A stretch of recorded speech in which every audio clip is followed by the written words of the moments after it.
O beabá da sustentabilidade.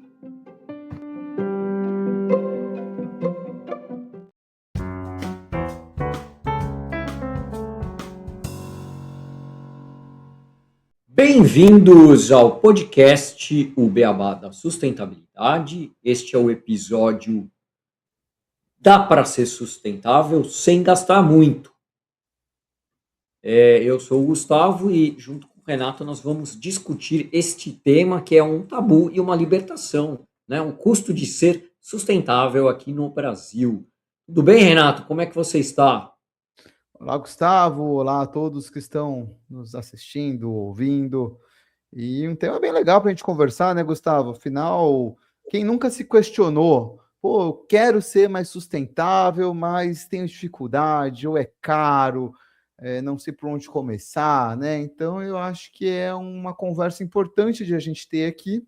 Espero que ajude aí quem está acompanhando o Beabá a ter ideias ou refletir um pouco mais sobre, de fato, como ser sustentável no seu dia a dia, sem gastar muito, né? Afinal, a gente precisa valorizar também o nosso dinheiro, o nosso trabalho, né? E não precisa ficar fazendo aí loucuras para salvar o mundo.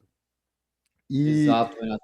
Só um adendo, né? Que a gente sempre fala, né? Sustentabilidade, desenvolvimento sustentável, fala do econômico, do social e do ambiental, né? Então a gente tem que tratar esses três temas quando a gente vai fazer o consumo consciente, né?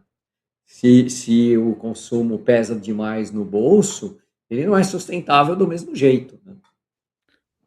com certeza.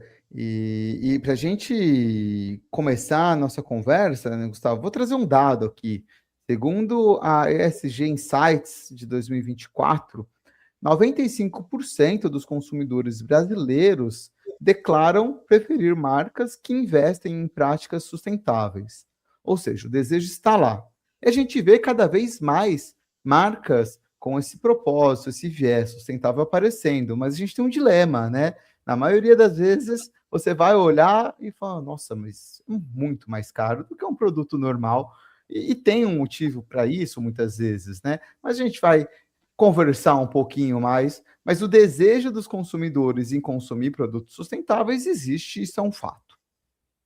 Exato. E você falou do muito mais caro, né? Também teve uma pesquisa, que é a pesquisa Vida Saudável e Sustentável de 2023, do Instituto Acatu, junto com a Globescan, que ela mostrou que 57% dos brasileiros responderam essa pesquisa dizendo que viver de forma sustentável é muito mais caro. E isso é muito acima da média global, né, que fala em 49%. Então a gente tem esse desafio aqui das pessoas mudarem de ter essa percepção, né, que para ser sustentável tem que sair muito dinheiro do bolso. E esse é o desafio que a gente enfrenta aqui hoje nessa conversa, né? E a gente quer justamente desconstruir esse mito do luxo verde.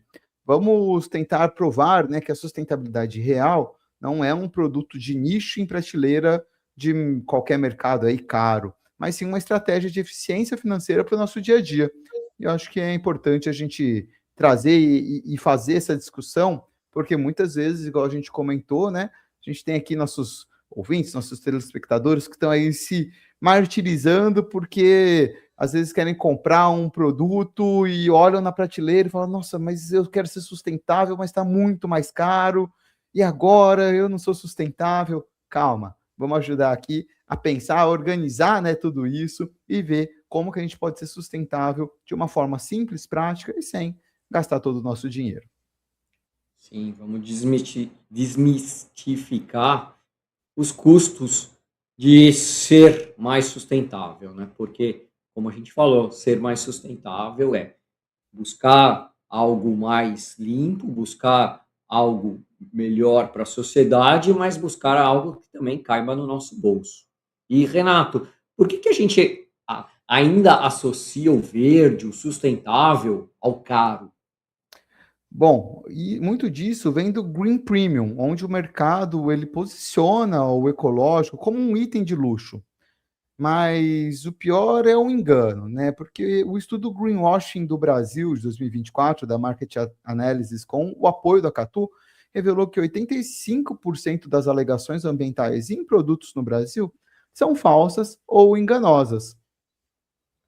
Ou seja, o consumidor ele ainda está pagando mais caro por um valor de sustentabilidade que na prática nem existe essa sustentabilidade de fato. Isso mesmo, Gustavo.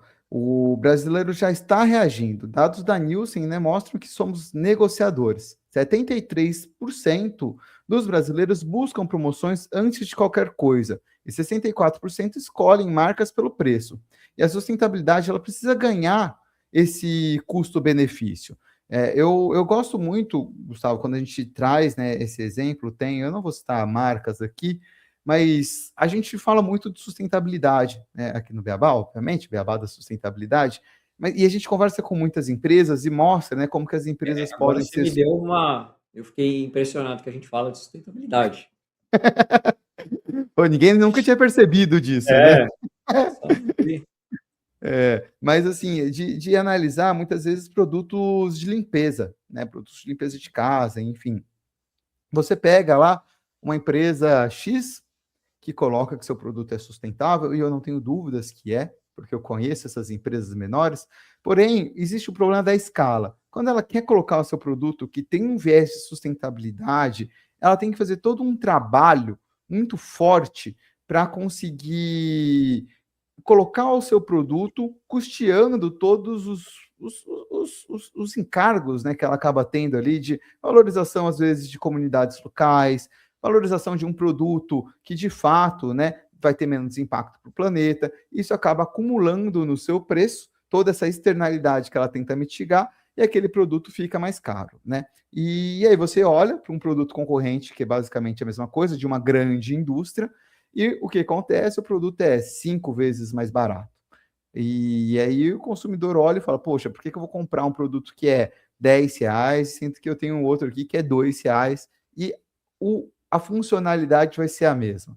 E aí eu acho que pega, muitas vezes, né? Eu não estou ainda nem entrando no greenwashing, tá? Eu estou falando justamente uma comparação de produtos que são sustentáveis e tem o porquê eles serem mais caros versus produtos que são basicamente a mesma funcionalidade, mas que tem um preço muito mais baixo, né? Acho que primeiro a gente tem que entender que, igual eu falei, pequenas empresas elas não têm a mesma escala que grandes empresas. Isso impacta diretamente no valor dos produtos, né? Então, se a gente começa a demandar ou colocar, né, que os governos incentivem essas empresas a produzirem de forma mais sustentável, reduzindo os seus custos de alguma forma, isso pode baratear esses produtos para que sejam mais acessíveis para a população de uma forma em geral.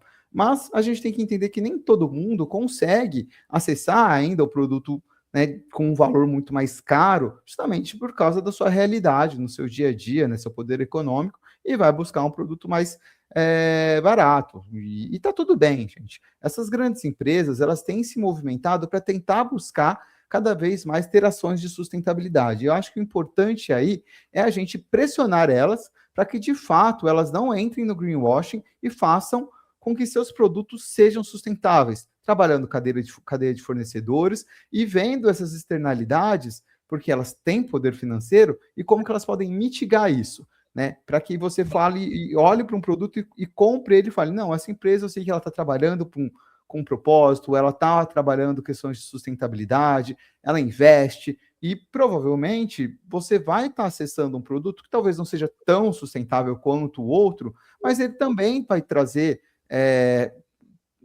questões positivas, né? Você não está destruindo o planeta porque está escolhendo simplesmente uma grande indústria. Existem muitas grandes indústrias que têm um forte viés de trabalhar a sustentabilidade. Eu acho que esse é o primeiro ponto que a gente tem que trazer aqui, Gustavo, que é essa percepção, né? Nem sempre o mais caro, muitas vezes ele é mais sustentável, mas nem sempre é o mais sustentável. Existem produtos que são mais baratos, que têm empresas sérias que trabalham para que coloque produtos sustentáveis na prateleira para os consumidores. E às vezes é difícil a gente visualizar isso, né, de uma forma clara. Então, Eu acho que é importante a Eu queria gente... fazer uma provocação aí no que você falou, Renato. Você Claro, falou claro, Gustavo. daqueles dos pequenos produtos, tal, que são mais sustentáveis e são muito caros.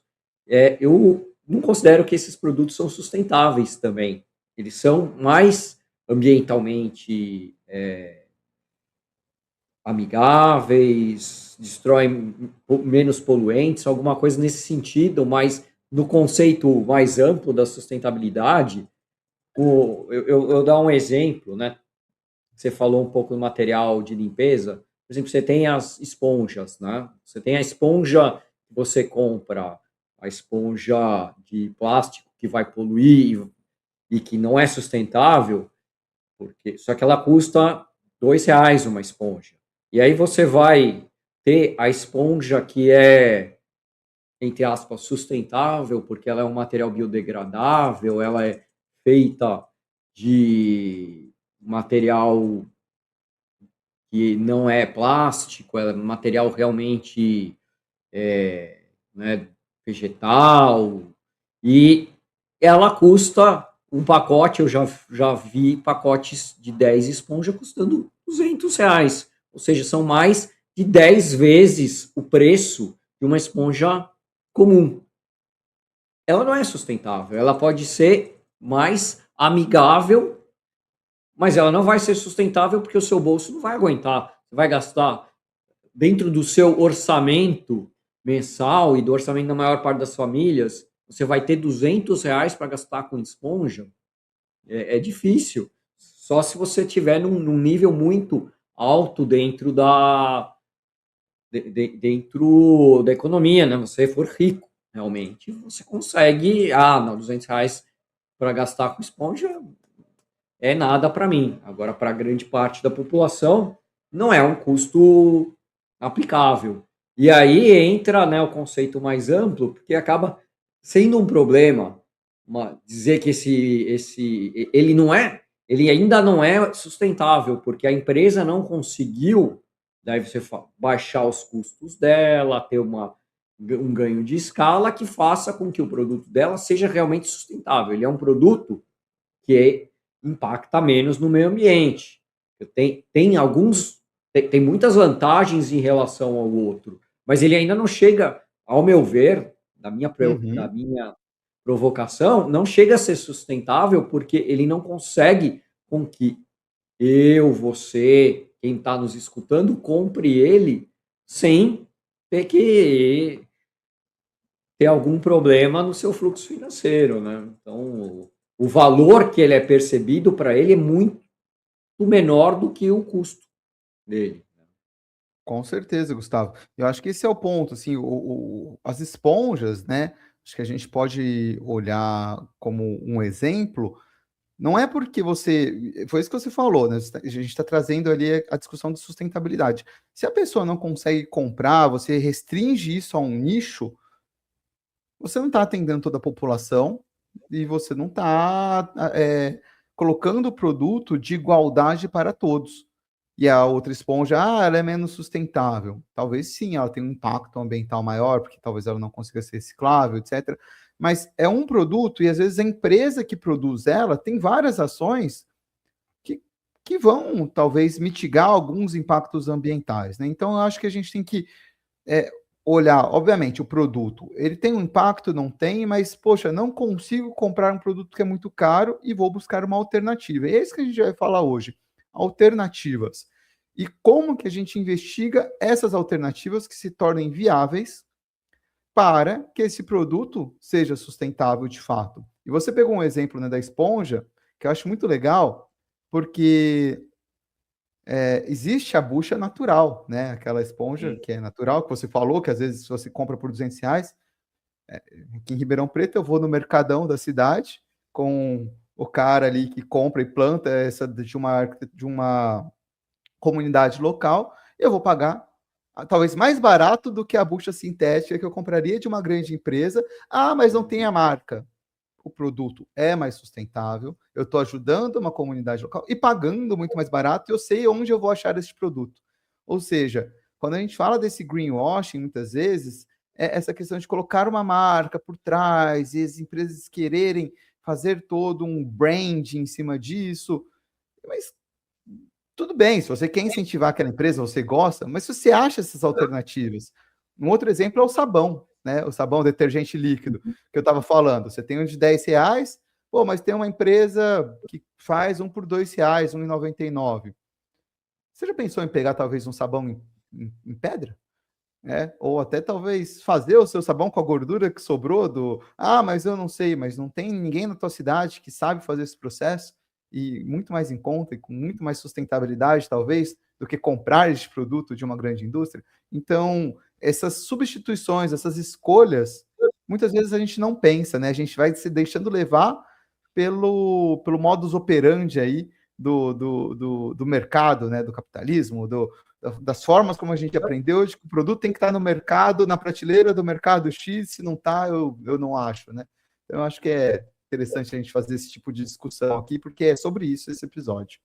E só um adendo, né? Porque a gente, bem no sentido do que você falou, a gente tem que olhar o consumo de uma maneira global, né? Entender tudo que a gente fala, né? Sistêmico, holístico, a nossa maneira de consumir produtos tem que ser assim também, né? Então, entender de forma global como é que aquele produto foi produzido, quanto que ele custa, o que que ele impacta, para daí a gente ter a decisão de consumo e em todos os nossos comportamentos. Então, você falou, por exemplo, do sabão em barra. A gente precisa entender a nossa situação de cada família, de cada pessoa, o que cabe melhor, que vai fazer a gente ser mais sustentável ou não, né, nesse aspecto.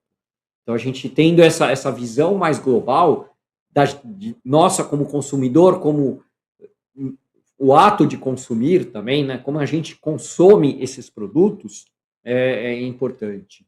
E aí agora a gente vai trazer aqui no episódio uma tabela que vai ajudar quem estiver assistindo, principalmente, né, que vai visualizar, mas quem não tiver vai escutar os nossos comentários, em relação à comparação entre os hábitos convencionais, sustentáveis e os impactos financeiros que esses hábitos têm. Tá? Então, vamos adicionar ela ao palco aqui. Então, a gente tem alguns exemplos, né, de categorias de consumo, né, como alimentação, energia, recursos e água. E aí, quais seriam os hábitos convencionais, que a gente coloca como ineficientes, né? E o hábito sustentável, que busca mais eficiência no consumo, e qual seria esse impacto estimado dessa troca de hábito. Então, por exemplo, quando se fala de alimentação, comprar sem lista e desperdício de sobras. O hábito sustentável é um planejamento e uso integral, o uso das cascas, dos talos. Então, entra no que eu falei, né, na visão mais holística do meu consumo. Então, já pensar aquele consumo, o que eu vou fazer de uso integral para ter um uso mais eficiente dos alimentos. E aí a gente vê que isso vai gerar uma economia de entre 15% a 20% no mercado. Outro ponto, energia, né? Lâmpadas comuns, aparelhos em stand-by. A gente fez um episódio sobre o stand-by nesses episódios curtos do Mito ou Verdades, né? E eu estava conversando com uma amiga minha que usou isso, só tirando o stand-by, a conta de luz dela reduziu em 50%. E o hábito sustentável e eficiente, usar lâmpadas de LED e a gestão dos eletrônicos, né, o que vai dar uma redução direta na conta mensal. É lógico, vai depender muito de como é o seu consumo. Né? Ela provavelmente trabalha fora, deixa só a televisão lá no stand-by o dia inteiro, tirou a televisão, tirou os aparelhos do stand-by, reduziu em 50% a conta de luz dela. Outra categoria de recursos, não, por exemplo, uso constante de descartáveis, de químicos, reutilizar, tentar utilizar o máximo de reutilizáveis, né? A gente fez episódio recentemente com menos lixo, a gente viu quanto que, menos um lixo, quanto que eles reduziram, né? Quando você compra um copinho de plástico que você vai usar várias, eternamente ele, e levar para tudo quanto é lugar, contra você usar os copos plásticos descartáveis, né? Usar produtos caseiros, né? Vinagre, outros produtos que tenham a mesma função que produtos químicos que você vai comprar no supermercado, em lojas, você pode ter uma economia de R$ 200 por mês, por exemplo.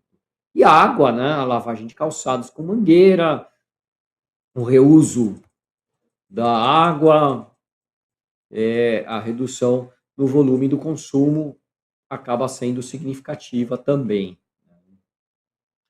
Com certeza, Gustavo. Esses dados, né, esses números do portal Ecociente mostram que a sustentabilidade básica, né, ela pode colocar aí cerca de R$ 200 de volta no seu bolso todo mês. E além disso, né, o consumo intencional, né, que o relatório Aging Index aponta para 2026, ele vai economizar no desperdício para poder investir em durabilidade, ou seja, comprar produtos que vão durar mais, eles acabam também trazendo uma redução no custo, né? Se você, muitas vezes, aquela famosa frase do barato sai caro, né? Você compra, eu tenho um caso recente aqui, eu comprei uma bicicleta que foi um pouco mais barata, e eu já tive que trocar várias partes dela, e ela já quebrou várias vezes, ela não foi tão barato, e eu tive que, são partes que se quebram, que viram resíduo, né? Então ela não é tão sustentável como se fosse uma bicicleta de uma qualidade melhor, né? E eu pesquisei e tinha até bastante coisa falando bem dessa bicicleta. A minha talvez não foi muito bem no setor de qualidade. Você pegou a que reprovaria ali no teste. É, Às vezes acontece, às vezes acontece. acontece. Mas você falou, Gustavo, né, justamente dessa escolha de produtos, compra. A gente tem uma força, inclusive aqui no Brasil, né, que é o mercado de segunda mão. Conta um pouquinho mais para a gente sobre esse tipo de negócio, né?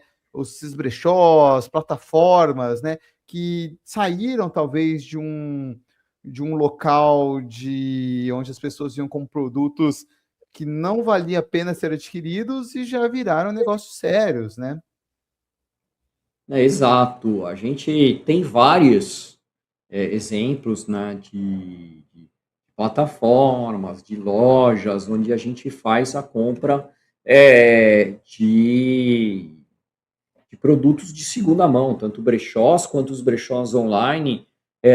Eu lembro, agora mudou um pouco, né, o Mercado Livre, por exemplo, né, no início, era para isso, né? Você ia lá, era ele, a OLX, Enjoei, eram plataformas, mas o Mercado Livre era uma plataforma praticamente só.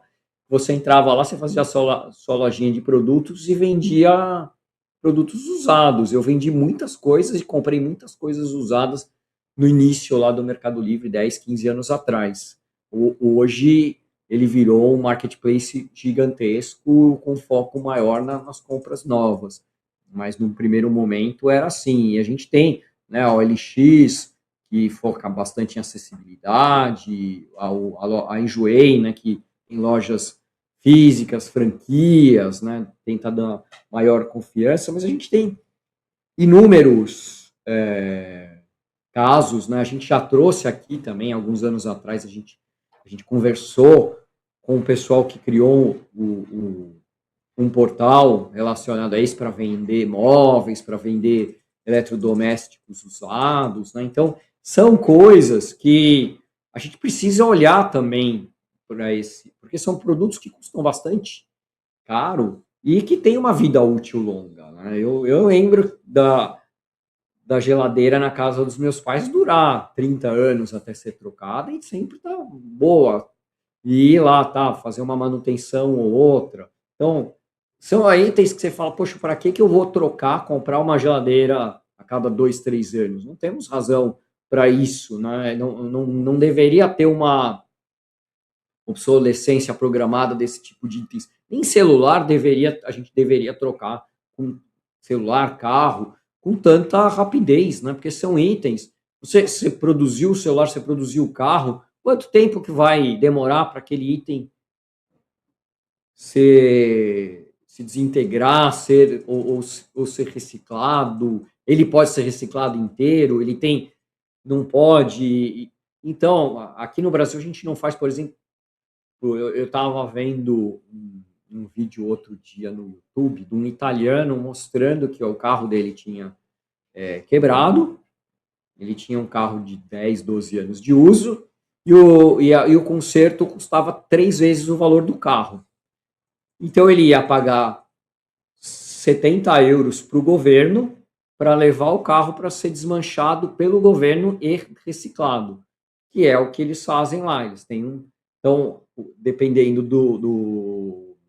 da idade do carro, do custo, não vale mais a pena, porque, diferentemente do Brasil, os carros mais antigos perdem valor, eles não têm tanto valor, aqui a gente ainda mantém o valor, e aí eles acabam sendo mais fácil fazer a reciclagem do carro, né, a desmontagem, do que manter. Aqui no Brasil, a gente tem também um lado bom, que a gente acaba usando bastante os veículos, mas ao mesmo tempo tem esse problema, porque os veículos mais antigos poluem mais, né?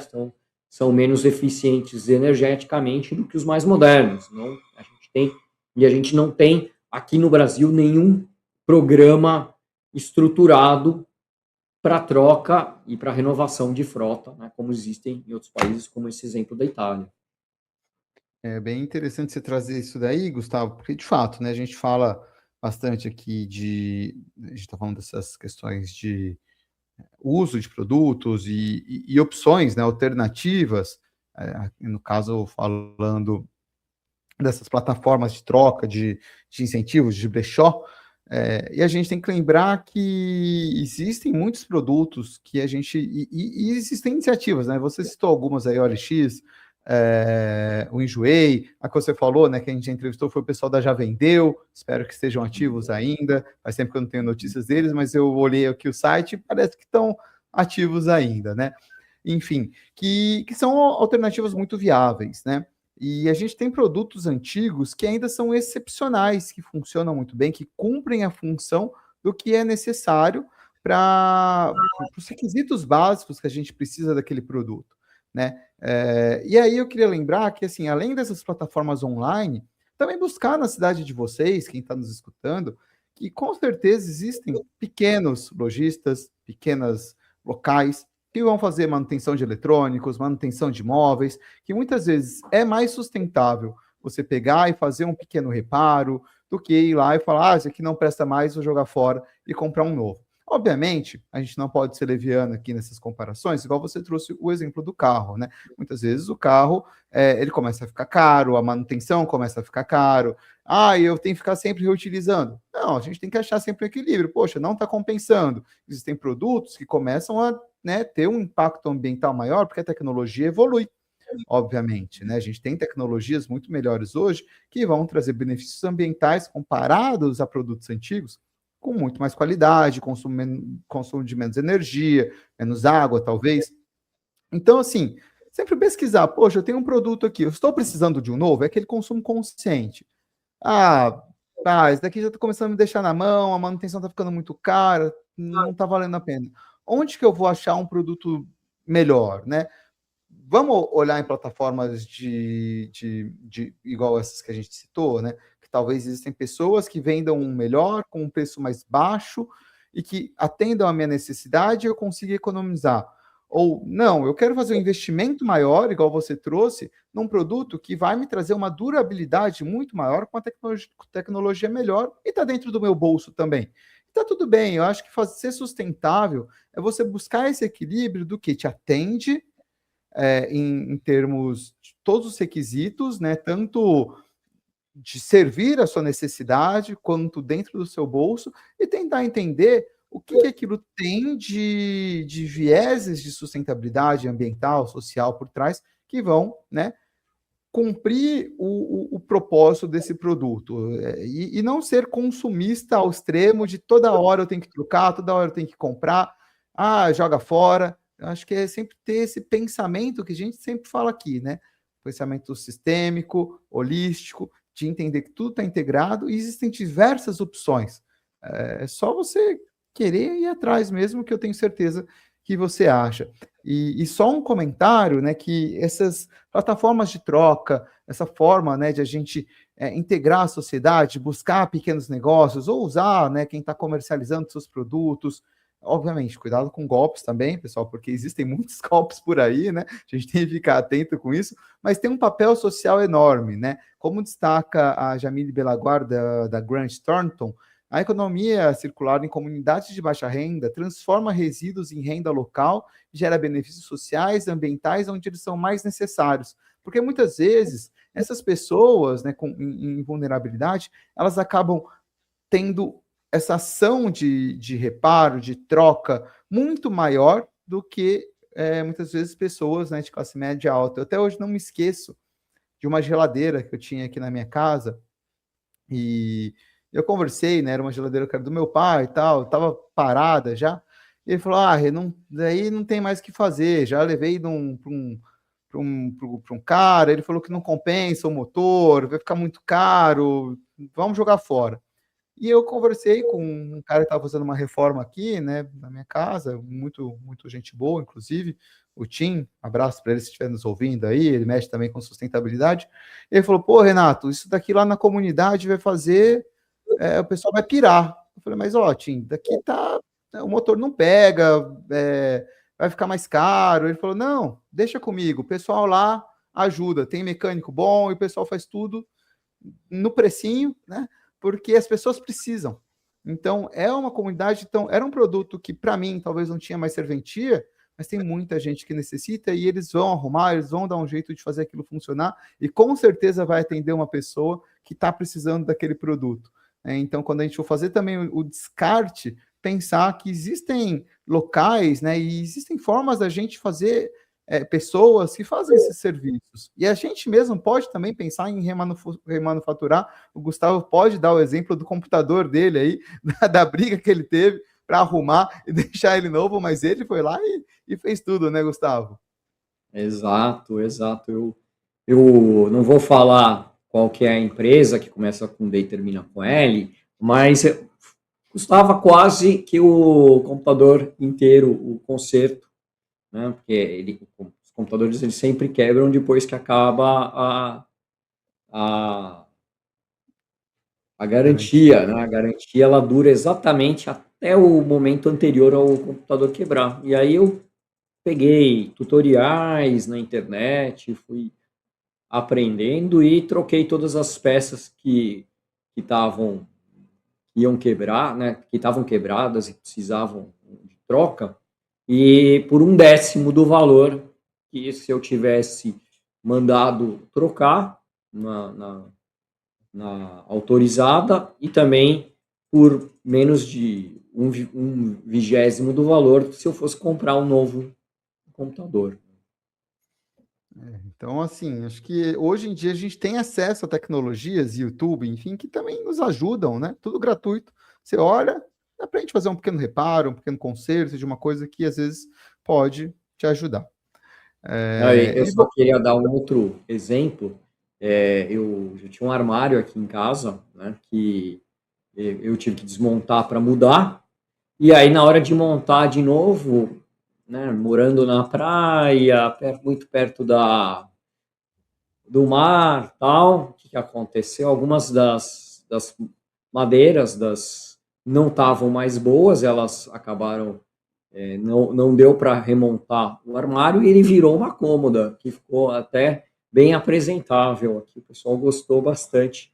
Foi a minha arte como carpinteiro. Então, eu tive lá aquele momento, né, de, poxa, olhar isso aqui, pode virar outra coisa, e transformei o armário numa cômoda, numa bancada e mais um outro, e também mais um outro móvel. Ele virou 2 móveis, e lógico, alguma parte eu tive que doar daí das madeiras, que já não estavam boas, as portas, essas coisas, mas o armário foi reutilizado e renovado, então mantendo esse sentido, né, de também usar a criatividade, né, para aqui acabou sendo uma coisa lúdica para mim. Então a gente tem essa parte também de transformar o consumo em coisas lúdicas, né?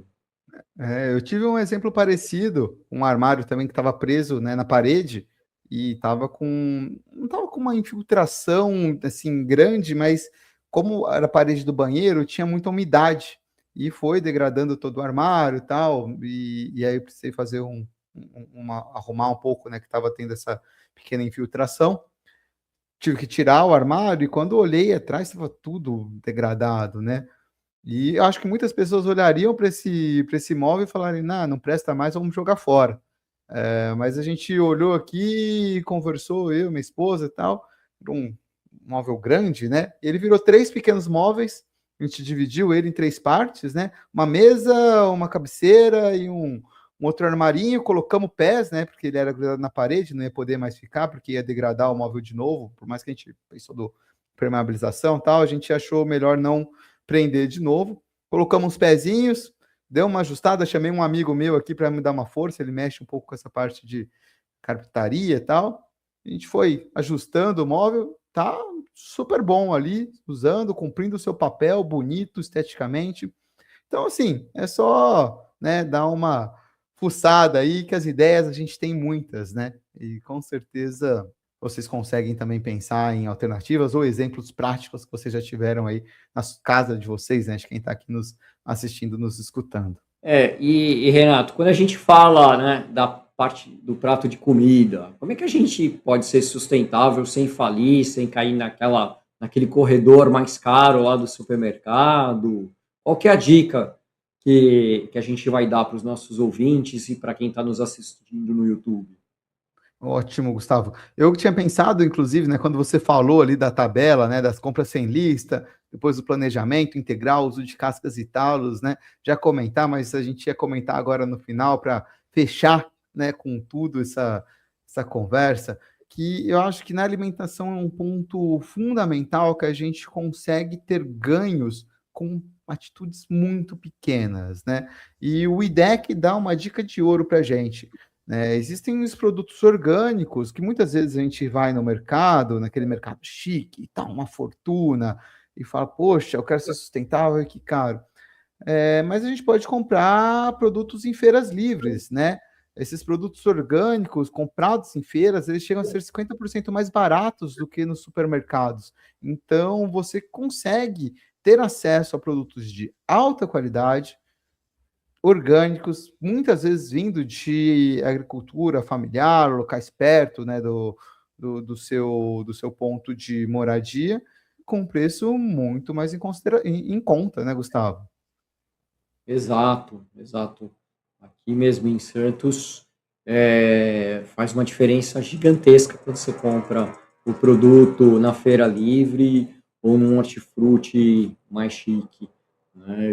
Eu sinto bastante no bolso essa diferença. E os estudos, né, da Pesagro, eles reforçam que apoiar circuitos curtos de feiras locais é a forma mais barata de garantir essa segurança alimentar. Então, quanto menor for o circuito, mais curto vai ser o transporte, né, e menos custo com transporte, menos custos extras vai ter para aquele produto chegar na sua mesa e com isso ele vai ser mais barato.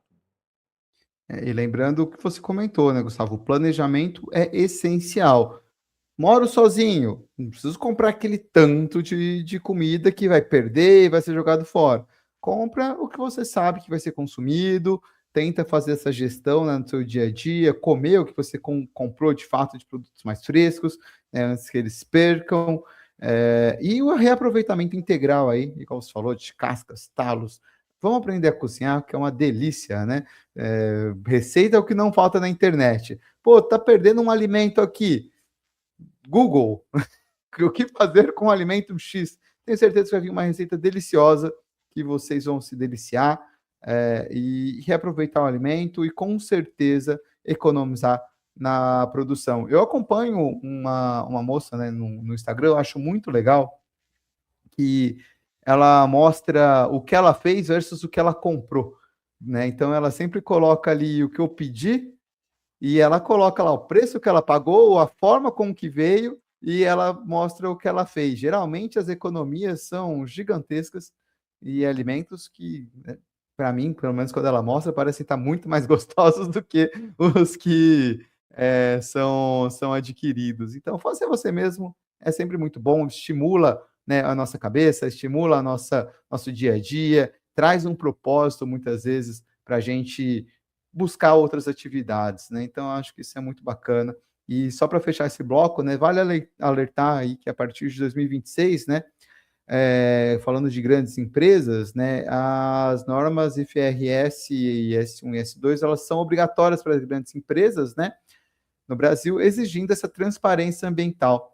E isso vai ajudar, em toda essa conversa que a gente trouxe, né, a combater os greenwashings, democratizar os preços para maior eficiência da indústria e ajudar, né, os consumidores, a gente, a fazer essas escolhas mais sustentáveis. Mas eu acho que a dica mais importante... Colocar que o Brasil é um dos pioneiros nessa iniciativa, né? Um dos 3, 4 países que estão adotando o IFRS S1, S2 de forma pioneira. Então, as empresas, principalmente as com ação, né, que entram na CVM, na Comissão de Valores Mobiliários, elas são obrigadas, a partir desse ano, a ter essas normas de transparência dentro das suas declarações, né, tanto relacionadas à sustentabilidade como contábeis, né? Então, isso garante muito mais que o nosso mercado seja mais sustentável no futuro. E só um comentário, Gustavo, para quem não sabe o que são essas normas, fique ligado aqui no Beabá. Vamos, obviamente, fazer um episódio explicando o que é o IFRS, né, S1, S2, essas normas, para deixar claro para todo mundo, né, o impacto que isso vai trazer aqui para o nosso país. Mas eu acho que o mais importante de toda essa conversa é que existem diversas alternativas para a gente ser sustentável, gastando pouco. As soluções estão aí. A gente tem que tentar fugir um pouco, às vezes, do que as grandes indústrias, a grande mídia, o marketing, né, está colocando, porque muitas vezes existem alternativas perto da sua casa, com um custo muito mais baixo, com um impacto muito maior ambientalmente, socialmente, economicamente, e é só a gente mudar um pouco a nossa forma de olhar, né, e nos relacionar com esses produtos que a gente tanto precisa para o nosso dia a dia. Tenho certeza que a gente vai encontrar soluções fantásticas. Então, a gente encerra esse episódio por aqui com uma certeza, né? Ser sustentável é, acima de tudo, uma questão de inteligência financeira e olhar e buscar essas alternativas. Isso, desperdiçar, que é caro, né? Ser eficiente no consumo é um que a gente busca para ser sustentável. Isso, 88% da população já adota práticas sustentáveis básicas, segundo a CNI, muitas vezes por instinto de economia. Então é só transformar esses instintos em estratégia. Exato. Sustentabilidade não é sobre o que você compra, é sobre como você escolhe viver. Obrigado a todos aqui pela audiência e eu deixo o meu até o próximo episódio. Obrigado, pessoal. Obrigado a todos. Obrigado, Gustavo. Até o próximo episódio. Planejem, economizem e vivam de forma consciente, porque aqui o conhecimento é sustentável. Até mais.